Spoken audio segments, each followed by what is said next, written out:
Today we're going to show you how to test the house for leaks. Hey everybody, Ryan Weitzel from FLC Energy. Today we're going to be doing a blower door test on a house. A blower door test is something we do on new construction properties. We do it on our energy audits, and we also do it on our home performance projects. When we're testing into a house, we're getting an idea of how leaky or how tight it is. And then after the work is done, we verify the results of the work that we did by recreating the test and performing it again. So an important factor about running a blower door test is making sure that you're choosing the right location for the test. It's an exterior door, that's the first thing. And then also you want to choose one that has the biggest amount of opening to the inside of the house. So you wouldn't want to choose a exterior door that's in a small mechanical closet off the house, or a pantry room, something like that.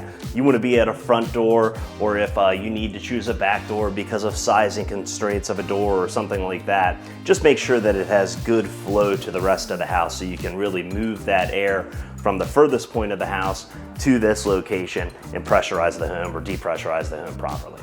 Since we're pressurizing or depressurizing a house, we need to have with reference to something, and our reference point is going to be the exterior. And so we're going to be depressurizing the home with reference to the outside, and we need a hose to the outdoors to be able to measure what's going on out here. In this case, we typically try to use a green hose because green to grass, it goes to the outdoors. When you're putting this out, having the hose about a minimum of 5 feet away from the exterior door or where the fan is where you want to be. Remember to throw your hose out before you start to put in the door, and then place it on the steps or on the porch in front of the door. That way you don't have to crawl out of the hole in the blower door and then crawl back in. You can just grab it from the outside. So let's get our frame together first. This frame is going to sit inside of this door. It's going to hold our shroud in place, and it's going to hold our fan as well. So getting the frame adjusted prior to having the shroud in will allow you to make sure that you get a nice tight seal as you're locking the mechanisms together, and you're not working with a whole lot of instructions. You want to make sure that your corners from top to bottom are pressed in tightly, secure, and that your sides are also together too. If you're dealing with a tighter system, maybe sometimes you want to hold it in one location, give a quick bang like that, come down to your bottom,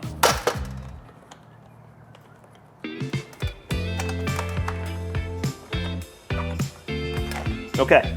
So at this point, we want to make sure all of our little butterfly screws are tight, but we don't want to yet engage this part of the bracket.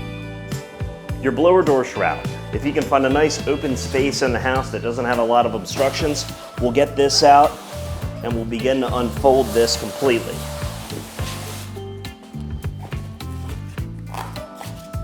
We're going to take our blower door frame back out of the door. We're going to watch ourselves as we move through the house to make sure that we don't hit anything with the frame. And then place it down nice and gently inside of the blower door shroud. We'll start to secure the shroud around the frame, making sure that it's nice and tight and the Velcro comes together. Okay, now we're ready to put this entire thing inside the door.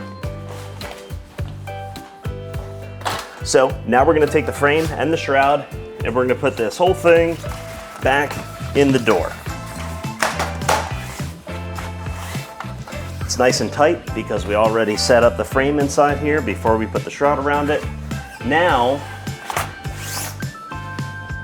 when we're going to start to engage these locking mechanisms. So you have one in the middle, you've got one here,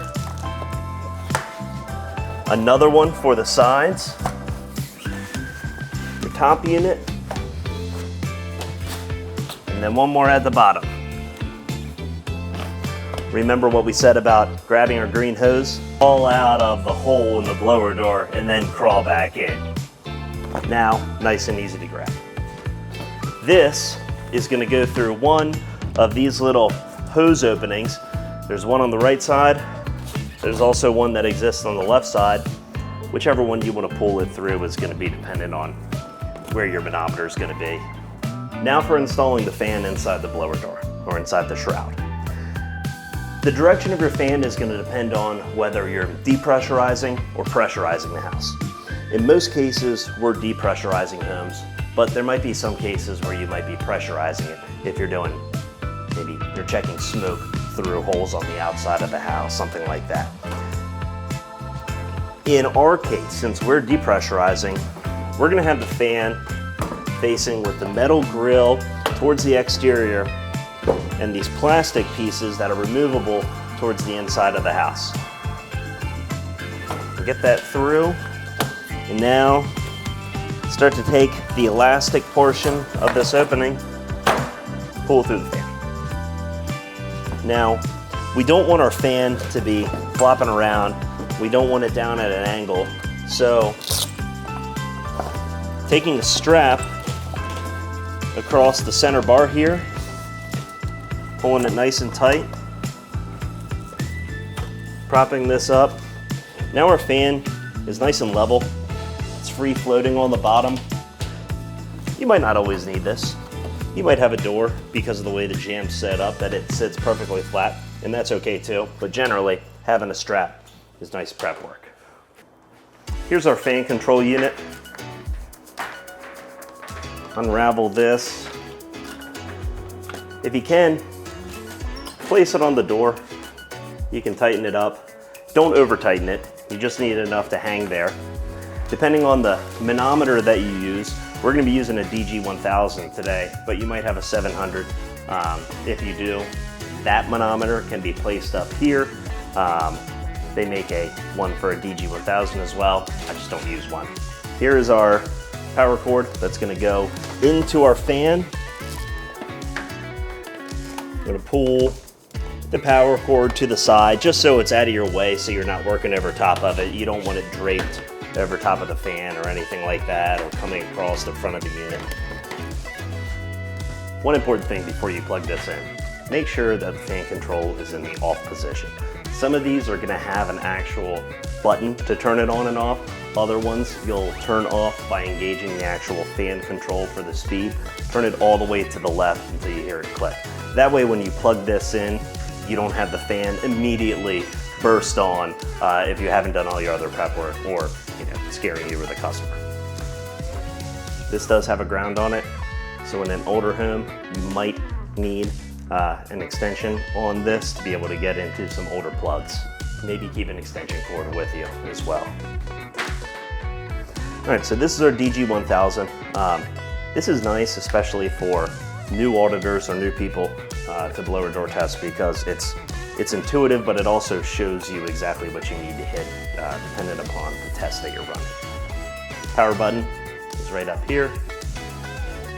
You're gonna hold it for 3 to 5 seconds, and that unit's gonna come on. While this is getting started, let's go ahead and get all our hoses together and hooked up. Our hose from the outside, pulled a little tight. We've now got this inside. We're going to place it on the A side of our DG1000. This is our reference to, so we're going to put it on our reference side. You can see there's an input knob, right below input, reference knob, right below reference, and then on our B side, the same thing exists. This is going to tell us our pressure inside the house with reference to the outside, so we're going to put it on our pressure side.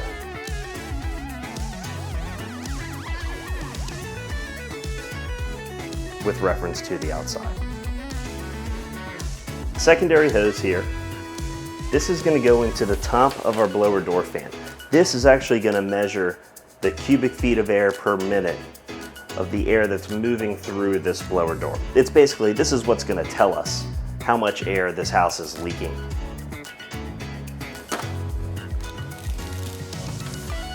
our blower door test is basically all set up. We're ready to go. We want to do a couple things though. We want to go back through the house and we want to make sure that all of the interior doors are open. All of the windows and exterior doors are closed and locked. We want to have all our mechanical systems off. Any combustion appliances, gas-fired, propane-fired, oil-fired systems, we want to have those on pilot mode or completely shut down. We don't want anything coming on and operating in the course of the house being either depressurized or pressurized. Flues are closed for our fireplaces, and just do a quick look around before you start to operate the test. So I said before that I knew this place was really going to need to run with an open fan, but why don't we start on ring 1 just so we can see what it looks like and what type of air we're going to get on the manometer when we can't reach the pressure that we're looking for. You can actually see this start too.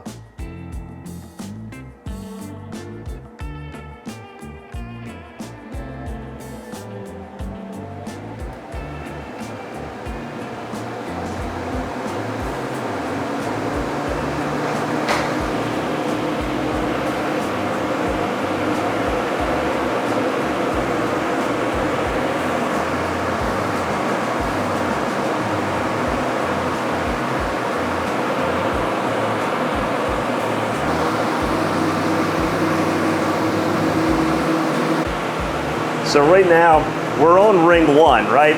And we're not at 50 pascals, we're only at 42. So we need to take that ring off of that fan to allow more air to flow through, which is gonna make this number go up, but we're also gonna be able to pressurize or depressurize this house. In some cases, you might get a low readout. It says LOW on this side. That's telling you that you don't have enough airflow through the fan, and you need to remove some of those rings. So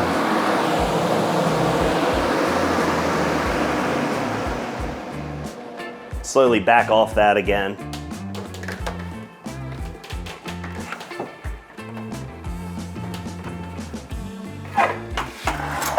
Now we're back in an open fan.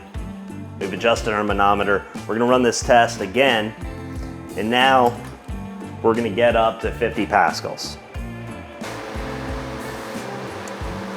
And now maybe you can hear through the video too, it sounds a lot different inside of here. It's not as loud as it was either. Before, we had the fan going full blast because we were restricting the airflow through it. Now we've opened it up a little bit. Our number has increased because we're moving more air through the fan because it's open, and we're able to get our 50 pascals of pressure that we've been aiming for. We could even increase this a little bit more if we wanted to, just to show you.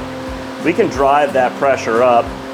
If it was a commercial property, maybe we're testing at 75 pascals of pressure. If it was ductwork, maybe we're 25 pascals of pressure. After you've gotten this system to 50 and you've taken a reading of what the cubic feet of air was on this side and you've written that down, let's back off this system a little bit. Take it down to maybe 25, 30 pascals. That way it's not as loud. We're not pulling a ton of air out of the customer's home. And now we can walk around and we can start on our thermal camera inspection once again inside of the house. So again, as our fan is in operation, you can go around with a thermal camera. You could use a smoke stick. You can also use your hands. Maybe you can see my hair moving right now from all the air that's coming in through this space. Some areas of leakage are going to be really obvious. Other ones you're really going to have to look for. I don't know if you can see that.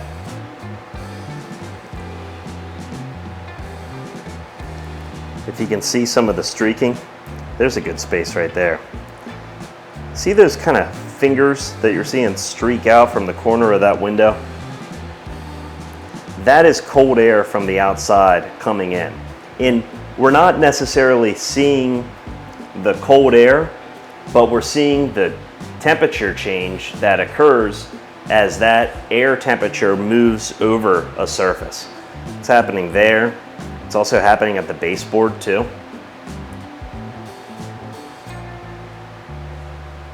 When you're looking at materials that have a really big temperature change between them, it's going to throw the camera off. This is really meant to find changes in temperature on surfaces that might be 2, 3, 4, 5 degrees difference.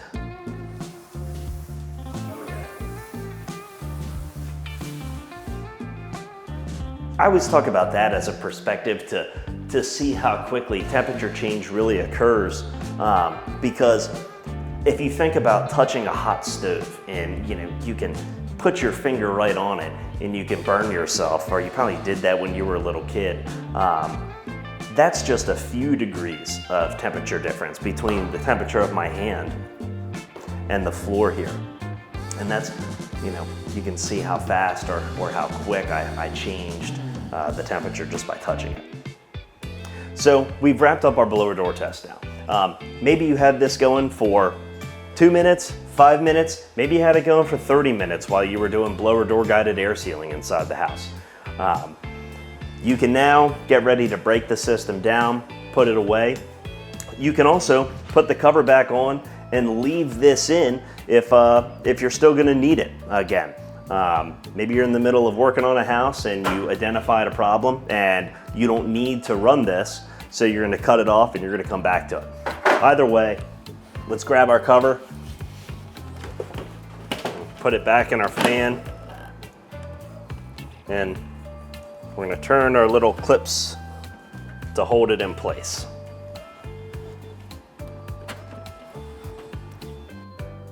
A couple safety things and just general things to mention to the homeowner. You don't want to have people coming in and out of the test while you're running this. If you have the house pressurized or depressurized, if someone opens the door, there's a chance that it could swing open really quickly, it could swing out really quickly because the house is under pressure. It might just let a bunch of air flow into the house, and probably not going to hurt anything, but it might startle somebody. On the combustion safety side of things with different equipment inside of the house, and fireplaces too, ensuring that those systems are truly in the off position. A good way to do that is to, a lot of times a furnace will have a called a contractor switch. Typically it's a switch with a red plate on the top of it that takes the power away from the unit. Turning that off just so there's no way that thing can operate is a great habit. For water heaters, if you've cut that unit off, you always want to make sure that you turn it back on. So nice way to do that is take your keys and put them on top of the water heater. That way when you go to leave and you say, I can't leave, that's where they are. You don't want to be an hour down the road and have somebody call you back and tell you that they don't have hot water. That's not a fun place to be. Fireplaces, we tell our customers not to have a fire for 24 hours before we arrive. I mentioned closing the flues before. Closing the flue is important even if they weren't having a fire in the past 24, 48 hours. You don't want to pull soot out onto somebody's nice white carpet in their living room. They're not going to be happy with us. It's difficult to clean. Do those few kind of health and safety tips and you'll be good to go. And you'll have very interested and happy customers who think it's neat that you ran a blower door test on their house and showed them where all their problem areas are. Just move this to the side.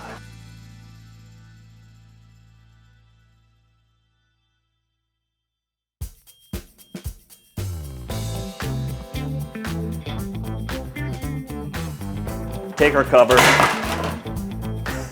I think you can get one where it's like, where if you're going right at this and I'll close it and have my face.